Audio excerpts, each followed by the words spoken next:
Famous super investors like Michael Burry and Seth Klarman have been buying Warner Brothers Discovery, but not for the reasons that you might think. With 10 different value investors who have beat the market in their careers owning Warner Brothers Discovery, is it a potential buy now? We're using the Select 6 analysis to look at the most telling financial metrics before estimating a fair value for the business. Then we're giving a rating. This analysis is going to be intense, but it's going to be worth it. Before we get into these valuable metrics, let's understand Warner Brothers Discovery stock performance.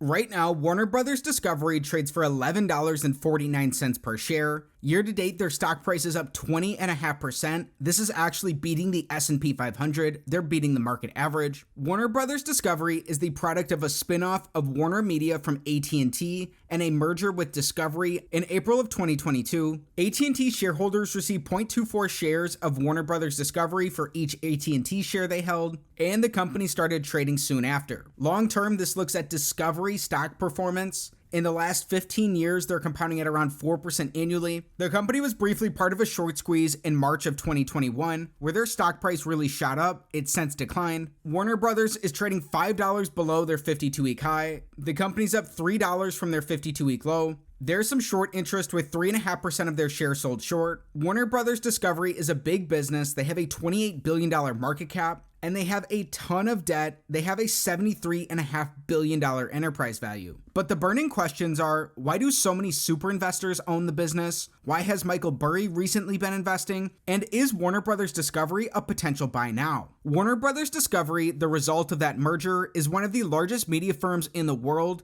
with tremendous scale and reach. The company owns some of the biggest global networks, including HBO, Max, Discovery, CNN, and TLC, and well-known franchises like Marvel, Harry Potter, Rick and Morty, and Game of Thrones. The firm's content production studios include Warner Brothers, HBO, Discovery Studios, DC Films, and Cartoon Network Studios. The company operates a major streaming service, Max, which is the combination of HBO Max and Discovery Plus. Now let's look at their numbers. Things are going to be a bit different for Warner Brothers Discovery because their merger happened in 2021. We're only going to have a few years worth of actual data for the combined company. Years prior are including Discovery's previous numbers, as it was a standalone business, whereas Warner Media was part of AT&T. Typically on metric number 1, we want a company's average return on capital to be above 14%. In these years, Discovery had slightly above average returns on capital. In their first year as a combined business in 2022, the company took a number of major write-offs, axing some big name releases, including Scooby-Doo and Batgirl, in order to cut back on content spending. This resulted in them having negative operating income, which is why the company has negative returns on capital. When these are combined, Warner Brothers Discovery averages around 6.8% average returns on capital in a given year. That's right around average, meaning this is an X on metric number 1. Metric number 2, we're looking for growth. Again, the year that's going to be the most applicable for Warner Brothers Discovery is 2022. In that year, no surprise, due to their merger, the company saw huge revenue growth. They actually did see free cash flow growth as well. The company's net incomes were negative. This was due to some big charge-offs, including a $5 billion restructuring charge. Worth noting, the cable cowboy John Malone has an ownership interest in Warner Brothers Discovery. In fact, one of his top lieutenants, David Zaslav, was appointed by Malone to run Discovery back in 2006. It's a textbook Malone business strategy to have low net incomes and reduce tax bills while really focusing on a company's free cash flows.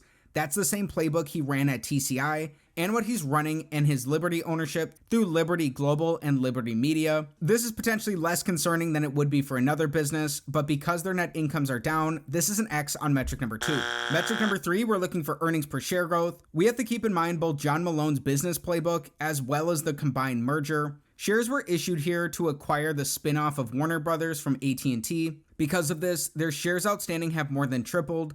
The company also has negative earnings. Currently, Warner Brothers Discovery has negative earnings per share. This is another X on metric number 3.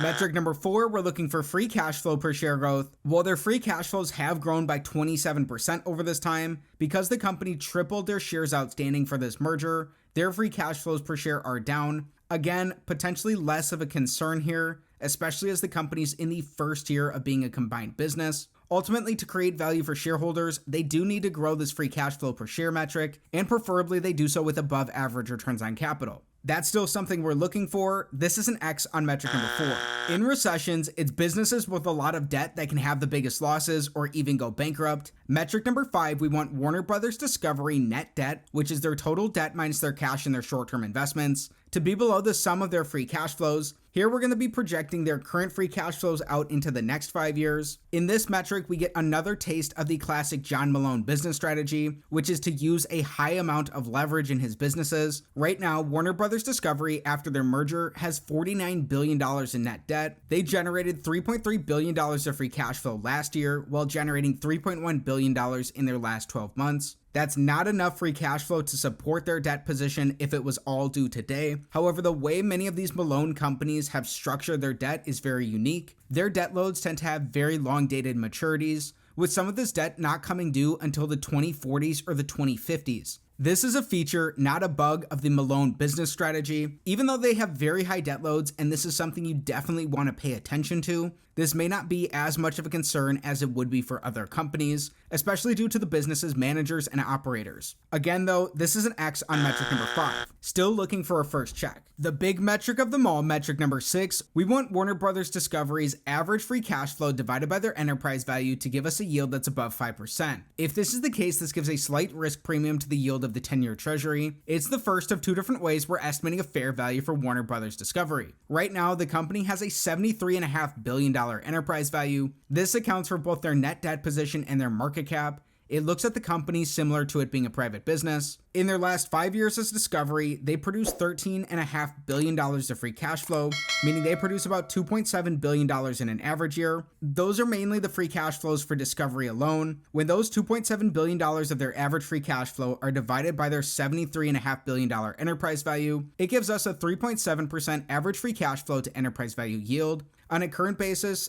through the early stages of this being a combined company, they produced $3.1 billion of free cash flow in their last 12 months. When that's divided by their $73.5 billion enterprise value, we get a 4.2% current free cash flow to enterprise value yield. Their current yield is just slightly above the yield from the 10-year treasury, though it's down from the risk premium we're looking for. The company is trading for its lowest enterprise value throughout this time, yet in the first couple of years following its merger, especially due to some of the factors with the restructuring the business has done and their possible synergies from combining their streaming platform, their free cash flows may not be giving full credit due to the business. While this is an X as this is below our risk premium, don't just throw the business out. We still need to estimate their fair value per share and give our rating. Everything we've discussed so far is important, but there's something missing that in my opinion is the main reason to analyze Warner Brothers Discovery, which takes us on to using a discounted cash flow model to estimate their fair value per share. A DCF model is based on the predictability of a company's free cash flows. Like any model in any discipline, its outputs are sensitive to its inputs. We're using their free cash flows as a combined business, then using assumptions for how the industry's grown in their past.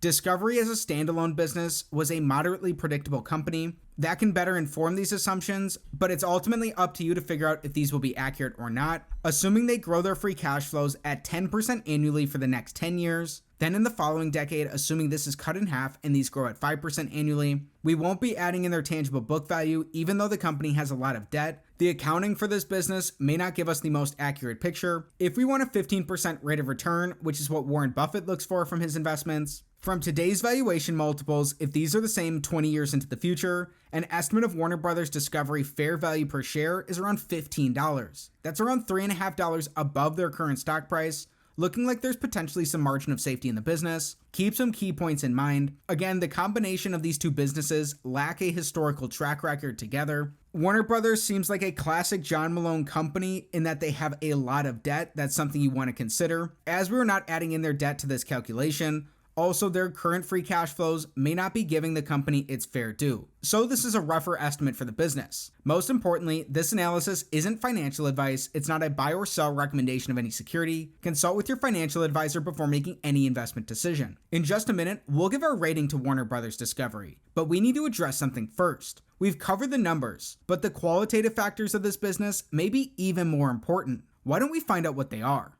Starting with the factors supporting a long thesis, number 1, Warner Brothers Discovery owns one of the best rosters of production studios for both scripted and unscripted content. Number 2, the firm owns the rights to the majority of original programming broadcast on its channels, especially unscripted content, creating a large library that can generate multiple revenue streams. Number 3, Max has a long runway for growth available in both the United States and internationally. The firm's original series and the deep and constantly expanding library could drive the growth, but it wouldn't be fair if we didn't cover the negatives of their business as well. Looking at the factors supporting a short thesis, number 1, the streaming space is crowded. Warner Brothers Discovery may need to continue to fund losses to build a sizable customer base. The company has noted in more recent earnings calls that they're really dialed in and focused on free cash flow and overall profitability. Number 2, international expansion exposes the company to multiple country-specific risks and regulatory regimes that may be more challenging than in the United States. Number 3, the business model for the cable network depends on the continued growth of affiliate fees. Any slowdown in the growth of these fees as pay TV subscribers continue to decline could tremendously hit profitability. That's part of the concern with the recent shakeup between Disney and Charter, just something to keep in mind. Also, Warner Brothers Discovery is dealing with the Hollywood writers' strike. There you have it for a balanced perspective of some of the qualitative factors for their business.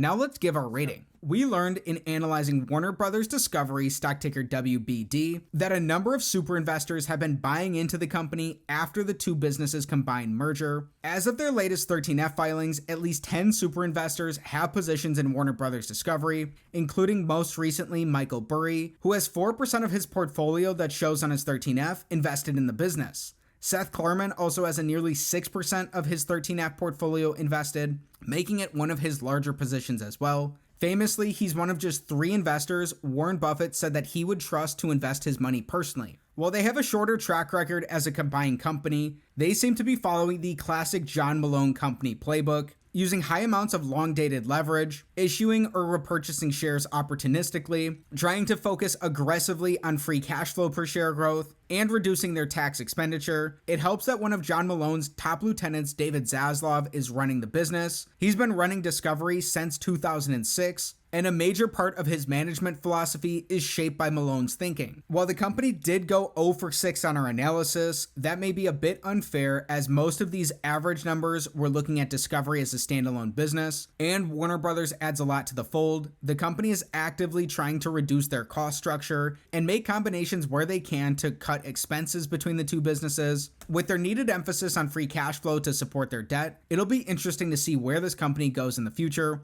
Although there clearly seems to be a disconnect between how the market is valuing it and how some of these value investors who have historically beat the market are thinking about the company. Keep in mind, again, this is not financial advice. When we performed our discounted cash flow analysis, based on those assumptions, if you want a 15% rate of return from today's valuation multiples, if they're the same 20 years into the future, an estimate of Warner Brothers Discovery's fair value per share is around $15. That's $3.50 above their current stock price. When we look at all the factors of our analysis, Warner Brothers Discovery looks like a good candidate for further research. While their current numbers may not support it, there are some qualitative factors to like about the business. Thanks so much for learning about Warner Brothers Discovery with me. If you enjoyed the video, subscribe to the channel for more and check out this next one.